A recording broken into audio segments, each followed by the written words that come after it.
La lluvia golpeaba con furia los ventanales del ático más alto de Madrid, pero dentro solo había silencio. Alejandro de la Vega, el hombre al que todos temían y nadie entendía, miraba la ciudad como quien contempla un tablero de ajedrez en el que siempre gana y aún así se siente derrotado. A sus 35 años tenía todo lo que el dinero puede comprar: poder, mujeres que se le ofrecían sin pedirle amor, contratos que movían millones. Lo que no tenía era paz. Había aprendido demasiado pronto que querer duele, así que dejó de querer. Se volvió hielo, acero, una máscara perfecta que nadie se atrevía a romper. Hasta que la vio a ella. Una mañana de invierno llegó a un pequeño convento en las afueras para firmar unos papeles. No lo movía la fe, solo la conveniencia. Su empresa necesitaba lavar su imagen después de un escándalo financiero. Allí, entre rosas blancas recién regadas, estaba Isabela. Llevaba el hábito de novicia, pero su presencia parecía iluminar el patio como si el sol se hubiera equivocado de lugar.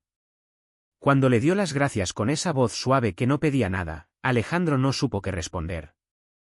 Por primera vez en años sintió que alguien lo miraba sin calcular cuánto valía. Dijo que era solo una inversión. Ella sonrió como quien sabe que está mintiendo. Después volvió una y otra vez con excusas cada vez más débiles. Supervisar las obras, entregar un cheque, comprobar que las campanas nuevas funcionaban. En realidad solo quería volver a verla. Hablaban de la restauración y terminaban hablando de Dios, de la soledad, del miedo a sentir. Ella decía que había elegido esa vida para sanar heridas que nadie conocía. Él fingía que no tenía heridas. Pero cuando ella pasaba a su lado y el aire se llenaba de un perfume apenas perceptible a jabón y flores, Alejandro comprendía que estaba perdido. Una noche de tormenta se fue la luz en el convento. Él, que casualmente estaba allí, ayudó a buscar linternas y terminó en la capilla. Isabela rezaba de rodillas a la luz de una vela. La escena era tan hermosa que dolía.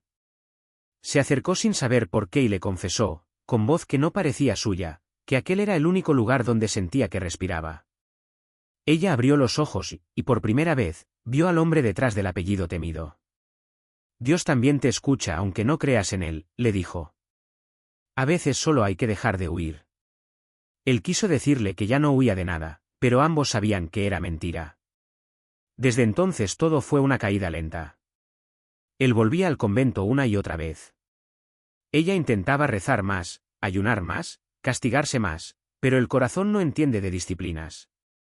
Se encontraban en el jardín, en la biblioteca, en pasillos oscuros donde nadie los viera. Nunca se tocaron, apenas algún roce accidental que los dejaba temblando durante días. Él le confesaba su vacío, ella, sus dudas. Él le decía que la necesitaba, ella le suplicaba que no hablara así. Y aún así seguían buscándose, como dos imanes que saben que chocarán y no pueden evitarlo. Una tarde él le pidió que lo dejara todo y se fuera con él. Ella lloró, pero dijo que no. Esa noche Isabela se arrodilló ante el altar y pidió perdón por amar a alguien que no era Dios. Pero en el fondo sabía que ya era tarde, una parte de su alma ya no le pertenecía al convento. Pasaron los meses. Alejandro intentó olvidarla con viajes, mujeres, whisky caro. No funcionó. Isabela intentó olvidarlo con más oración y más silencio. Tampoco funcionó. Se escribieron cartas que nunca enviaron, se soñaron despiertos, se castigaron por desear lo que no debían desear. Un día el techo del ala norte se derrumbó. Alejandro corrió entre los escombros y empujó a Isabela justo cuando una viga caía. Él salió herido, ella, por primera vez, lo abrazó sin pensar. No me dejes, le susurró sin darse cuenta de que lo decía en voz alta. Él sonrió débilmente antes de desmayarse, nunca lo haría. En el hospital ella se quedó a su lado noches enteras. Le leía salmos, le llevaba comida que él apenas probaba, le tomaba la mano cuando creía que nadie miraba. Cuando le dieron el alta, ambos sabían que nada volvería a ser igual.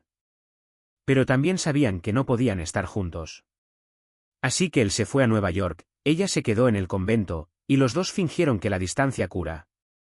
No curó. 3 años después él volvió convertido en una leyenda aún más rica y más sola. Ella seguía allí, más serena por fuera, más rota por dentro. Se encontraron de nuevo en el mismo jardín de rosas blancas. Ya no había excusas ni donaciones que justificaran su presencia. Solo había verdad. Caminaron, hablaron poco, se miraron mucho. Él le dijo que había intentado olvidarla y no había podido. Ella le dijo que ya no veía su vocación como una cárcel, sino como una elección. Ninguno pidió nada al otro. Se despidieron con una carta que él le dejó y que ella leyó llorando hasta el amanecer. Pasó otro año. Él volvió una vez más, esta vez con el corazón enfermo. No se lo dijo hasta que no pudo más. Ironías del destino, sonrió. El mío empezó a fallar justo cuando aprendí a usarlo. Isabela lloró como nunca había llorado, lo abrazó como nunca se había permitido abrazarlo. Y por primera vez no sintió culpa. Solo amor. Él murió una noche en Nueva York mientras dormía. Sus últimas palabras fueron el nombre de ella. Cuando Isabela recibió la noticia no gritó. Salió al jardín, miró el cielo y dejó que las lágrimas cayeran sin ruido. Abrió la carta que él le había dejado y leyó que no llorara, que la muerte solo era una puerta, que él estaría en la primera luz del amanecer. Guardó la carta junto a su crucifijo y siguió viviendo, enseñando a los niños, cuidando huérfanos, sonriendo con una paz que ya no era resignación, sino certeza. Una tarde de primavera, años después, no bajó a cenar. La encontraron recostada junto a la ventana abierta, con la carta de Alejandro sobre el pecho y una expresión que parecía de quien acaba de escuchar la mejor noticia del mundo.